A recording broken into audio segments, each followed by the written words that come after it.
Graças a paz, meus irmãos. Hoje nós estamos no nosso quinto dia do nosso devocional.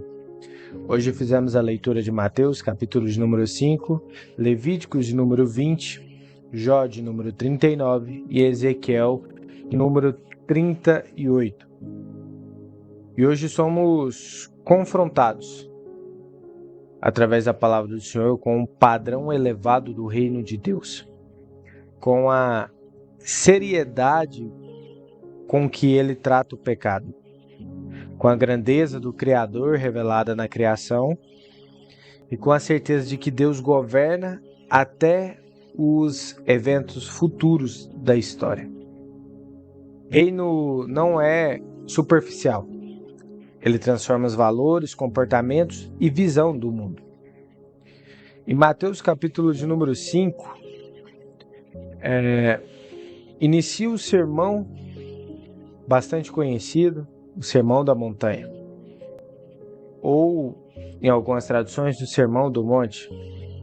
Jesus apresenta o padrão de vida dos cidadãos do reino de Deus.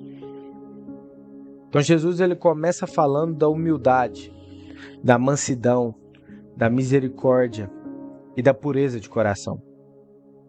O reino valoriza aquilo que o mundo despreza.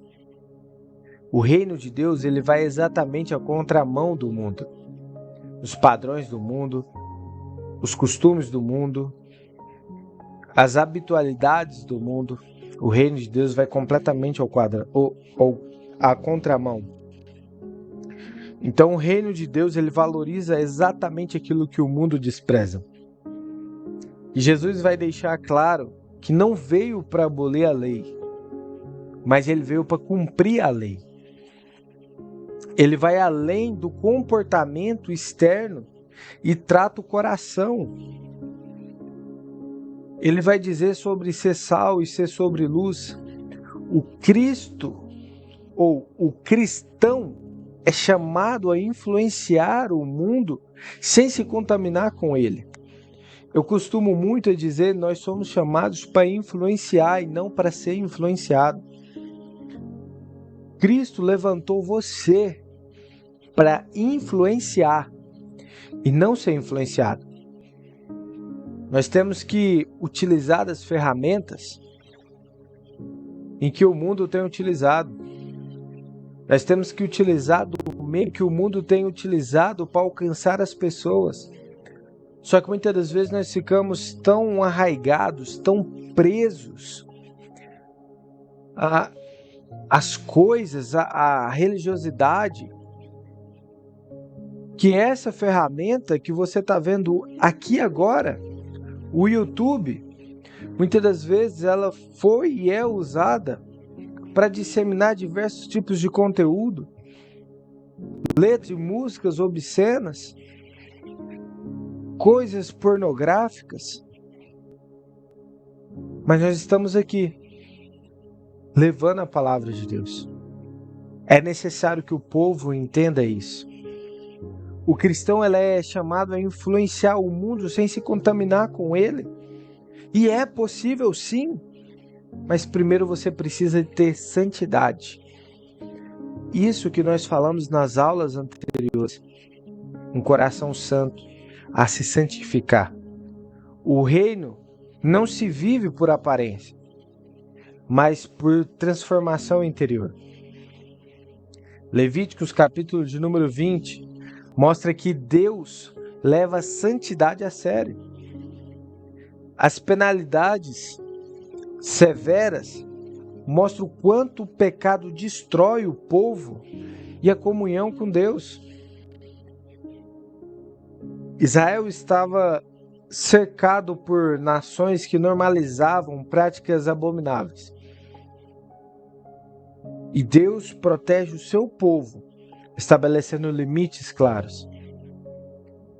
Embora as penalidades civis não se apliquem hoje, nos dias de hoje, o princípio permanece. Deus continua santo. Deus continua santo. Hoje, segunda-feira, dia 5, eu quero dizer para você, embora as penalidades civis não se apliquem hoje, o princípio ainda permanece o mesmo. Deus continua santo. Não devemos relativizar aquilo que Deus chama de pecado. Pecado continua sendo pecado. Entenda isso. Pecado continua sendo pecado. Em Jó capítulo de número 39, Deus vai continuar falando. Ele descreve animais selvagens que o homem não domina. Deus mostra que governa até aquilo em que o homem não consegue controlar. Isso revela que o mundo não está fora do controle. Por mais que às vezes a gente olhe as coisas e achamos que o mundo está fora do controle, Jó 39 vai nos revelar que o mundo não está fora do controle, não. Que tudo continua no controle de Deus. Confiar em Deus é reconhecer os nossos limites. Quando nós confiamos em Deus, nós reconhecemos os nossos limites e que nós somos pecadores. Ezequiel capítulo de número 38 fala de uma grande invasão liderada por Gog. Tenho certeza que alguém, em algum momento, já ouviu falar sobre Gog, já ouviu falar sobre Magog. Independentemente das interpretações escatológicas. Escatologia significa o estudo do Apocalipse, vulgarmente dizendo. Então, independente das interpretações escatológicas, o texto ele afirma algo central. Deus é soberano sobre as nações. Ponto. Independente do que você crê em relação ao arrebatamento, independente da sua escola teológica, o texto ele vai afirmar algo central. Deus é soberano sobre as nações e ponto final. Nenhum plano humano pode frustrar os propósitos de Deus. Nenhum. Por mais que às vezes a gente ache ou achemos que aquilo que às vezes a gente faz pode frustrar os planos de Deus. Por mais que uma nação permita abolir as escrituras sagradas, a palavra de Deus, o cristianismo, por mais que em algumas nações, hoje os nossos irmãos de fé, os cristãos, estão sendo mortos, estão sendo perseguidos, estão sendo apedrejados, asilados por conta da palavra de Deus, por conta das escrituras sagradas, por conta que eles decidiram renunciar a si mesmo e aceitar a Cristo como seu único e suficiente Salvador. Hoje, em muitos países, os nossos irmãos de fé estão morrendo, estão sendo perseguidos, porque decidiram não renunciar à sua fé. Decidiram viver em santidade e entender o que é ser cristão. Então esses povos, essas nações, eles acham que fazendo isso, eles estão frustrando os planos de Deus. Não, pelo contrário. Eles estão fazendo com que as profecias e as escrituras sagradas estejam sendo concluídas, estejam sendo realizadas. Essa é a grande verdade. O homem ele não consegue frustrar os planos e os propósitos de Deus.